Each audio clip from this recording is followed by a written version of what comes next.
आपने बोला कि आपके जो सबसे नज़दीक वाला चैप्टर है इसमें वो हनुमान जी वाला है। जब मैंने 24 अध्याय देखे, विषय सूची देखी, तो इसमें अध्याय नंबर 5 E+R = O, ये इसने मेरा ध्यान आकर्षित किया और इसको मैंने सबसे पहले पढ़ा चैप्टर को।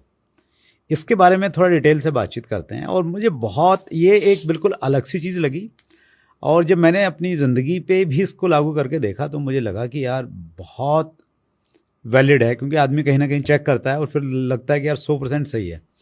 तो E+R = इस अध्याय के बारे में थोड़ा बताएं सर। इस किताब में सबसे पीछे आखिरी के बिल्कुल पेज पर सबसे उसको उलट दें तो एक कोट लिखा है मैंने, वो मेरी जिंदगी का शायद सबसे अच्छा कोट है जी। और वो किसी जयपुर के प्रोग्राम में मेरे मुंह से स्वतः ही निकल गया कि घटना का घटना आपके हाथ में नहीं है, घटना में रंग भरना आपके हाथ में है। मैं थोड़ा सा इंटरप्ट कर रहा हूँ। इस कोट को जब मैंने ये पढ़ा तो इसको आपके नाम के साथ मैंने 10 बार तो जरूर कोट कर दिया। अरे अरे अरे अरे, अद्भुत है ये अपने आप में। जयपुर के एक इवेंट में मेरे मुंह से निकल गया। स्टेज पे कभी कभी निकल जाता है, आपके मुंह से बहुत कुछ निकलता है, लेकिन कुछ ऐसी चीजें होती हैं जो कल्ट हो जाती हैं कि फिर यार फिर दोबारा नहीं बोली जा सकती। कि घटना का घटना आपके हाथ में नहीं है, घटना में रंग भरना आपके हाथ में है। तो ई तो है घटना, जिसको बोलते हैं इवेंट, राइट। और आर जो है उसमें रंग भरना, जिसको बोलते हैं रिस्पॉन्स, और ओ है उसका आउटकम। कि घटना आपके हाथ में नहीं है, इवेंट कुछ भी हो सकता है। आपके घर में प्रॉब्लम हो गई, आपकी टीम खराब हो गई, कोई भी नकारात्मक बात आपके साथ हो गई, अब उस पर आपका रिस्पॉन्स डिसाइड करता है कि आउटकम कैसा आएगा।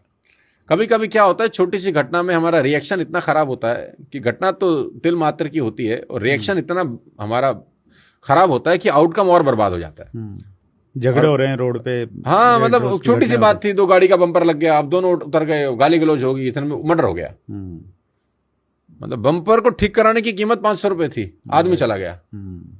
घटना इतनी सी थी, लेकिन रिएक्ट किया रिस्पॉन्स करने की बजाय, आउटकम खराब हो गया।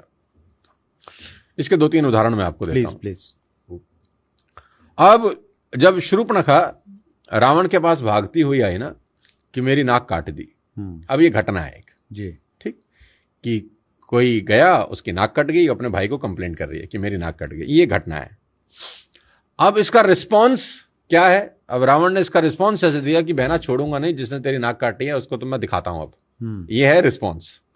आउटकम में क्या हुआ? पूरा कुल समाप्त हो गया। ठीक, रिस्पॉन्स ऐसा भी हो सकता था कि वो शूर्पणखा से पूछ लेता कि तू वहां करने क्या गई थी। मतलब काउंटर क्वेश्चन पूछता ना कि तू क्या करने गई थी वहां, बता, सच सच बता, वहां तुम्हारे बीच में हुआ क्या।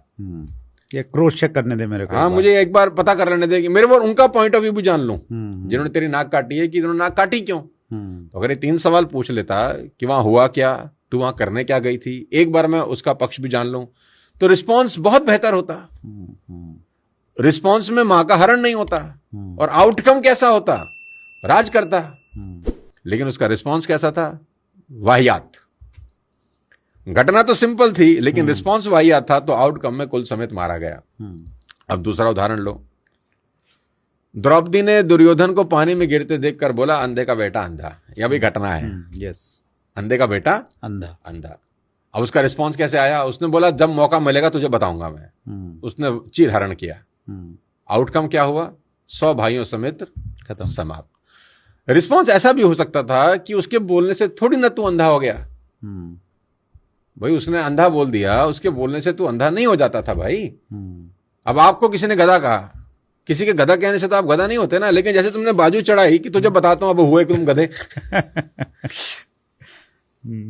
तो रिस्पॉन्स ये होना चाहिए था कि तेरे अंधा कहने से मैं अंधा नहीं होता यार। बड़ा कूल सा रिस्पॉन्स है। आउटकम क्या होता?